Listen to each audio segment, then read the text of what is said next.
Morning everybody, how are you today? Mudah-mudahan pada sehat dan tetap semangat ya. Kembali lagi belajar bersama Miss Ana dalam mata pelajaran Ilmu Pengetahuan Sosial. Buat kalian yang belum subscribe channel Miss Ana, yuk di-subscribe sekarang dan tekan tombol loncengnya agar kalian tidak ketinggalan materi selanjutnya.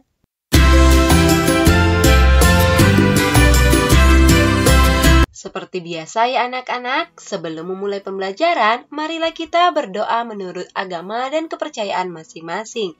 Dan persiapkan alat tulis kalian ya, serta perhatikan handout yang sudah kalian download pada website sekolah kita, yaitu kegiatan ekonomi. Setelah mempelajari materi kelangkaan dan kebutuhan manusia, materi berikutnya adalah kegiatan ekonomi.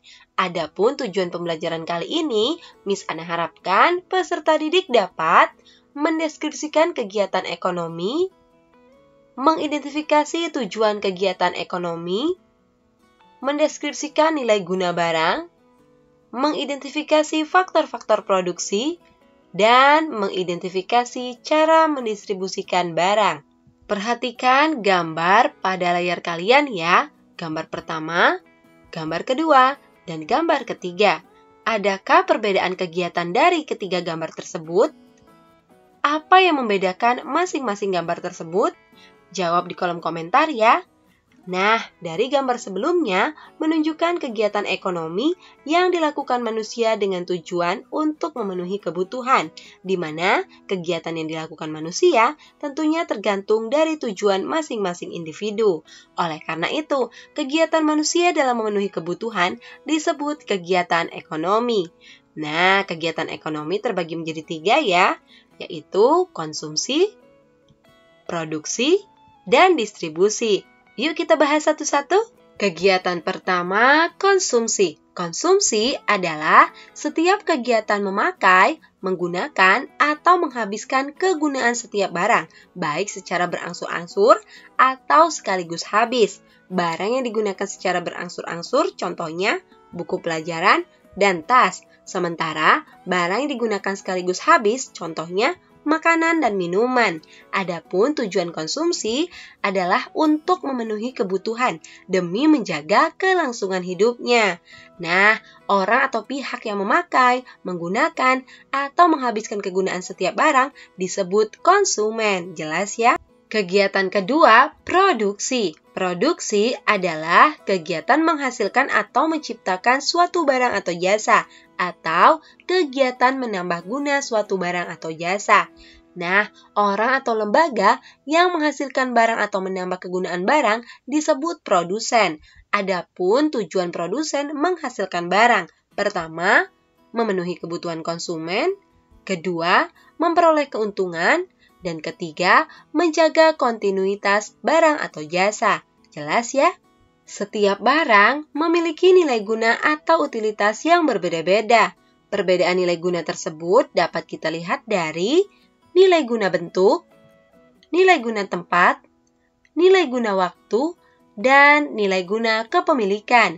Yuk kita bahas satu-satu. Pertama, nilai guna bentuk atau form utility, yaitu suatu barang akan memiliki nilai guna apabila telah mengalami perubahan bentuk. Contohnya, kacang kedelai akan memiliki nilai guna lebih tinggi apabila dirubah atau diolah menjadi tahu atau tempe.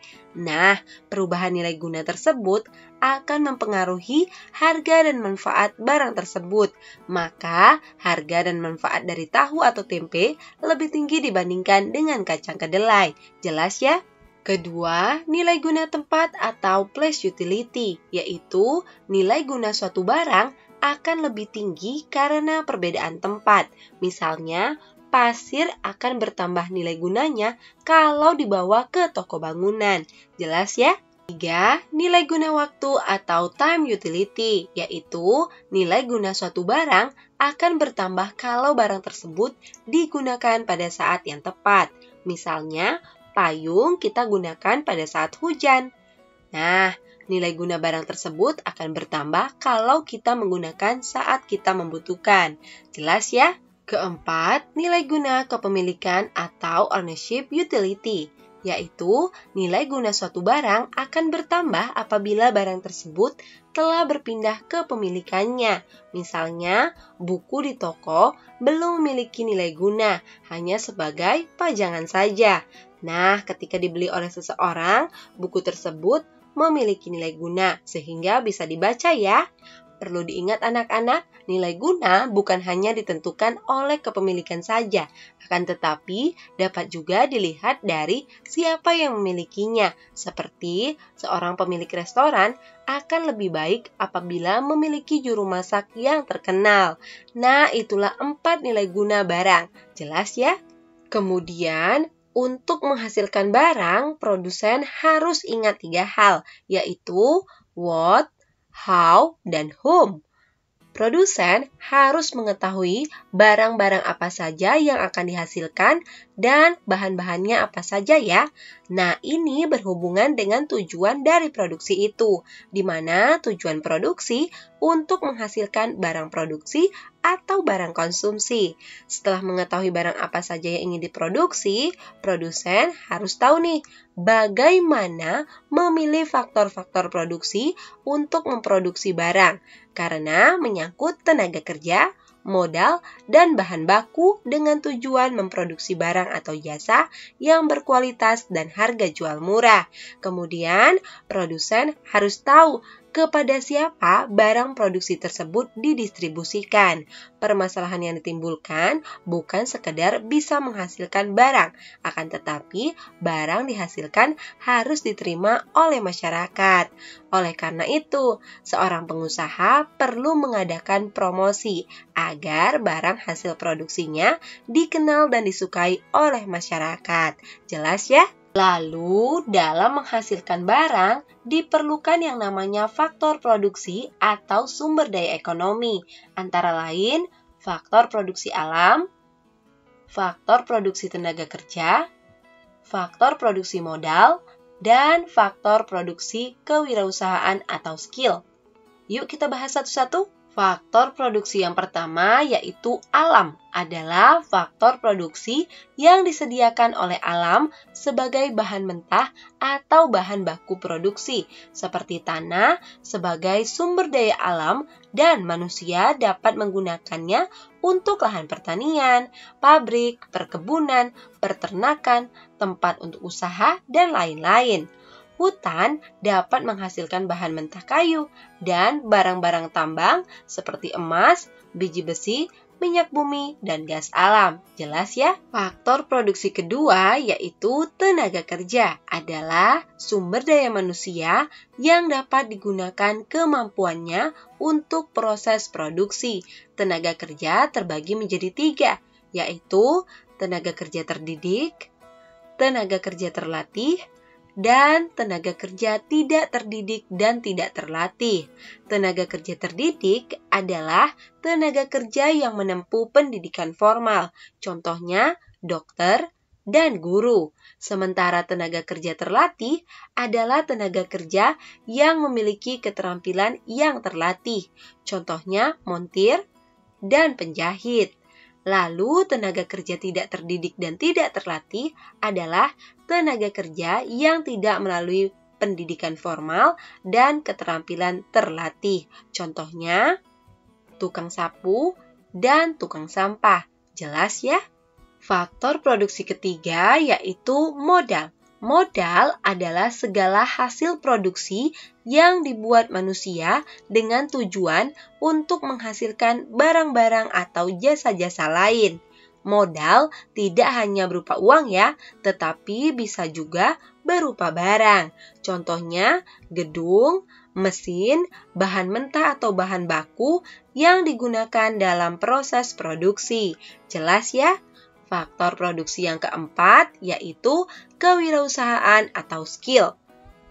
Kewirausahaan adalah kemampuan seseorang atau beberapa orang untuk menyatukan semua faktor produksi agar dapat menghasilkan barang tertentu. Nah, faktor produksi ini merupakan kemampuan menjalankan suatu perusahaan, sehingga perusahaan tersebut dapat berjalan secara efisien dan menguntungkan. Kewirausahaan sangat besar peranannya dan sebagai penentu dalam pelaksanaan serta hasil yang ingin dicapai. Contohnya keahlian sebagai koki ya. Nah, itulah 4 faktor produksi. Mudah-mudahan dapat dipahami ya. Kegiatan ekonomi ketiga, distribusi, adalah kegiatan untuk menyalurkan barang atau jasa dari produsen kepada konsumen. Distribusi juga merupakan usaha untuk menambah nilai guna barang atau jasa. Nah, lembaga atau perorangan yang melakukan distribusi disebut distributor.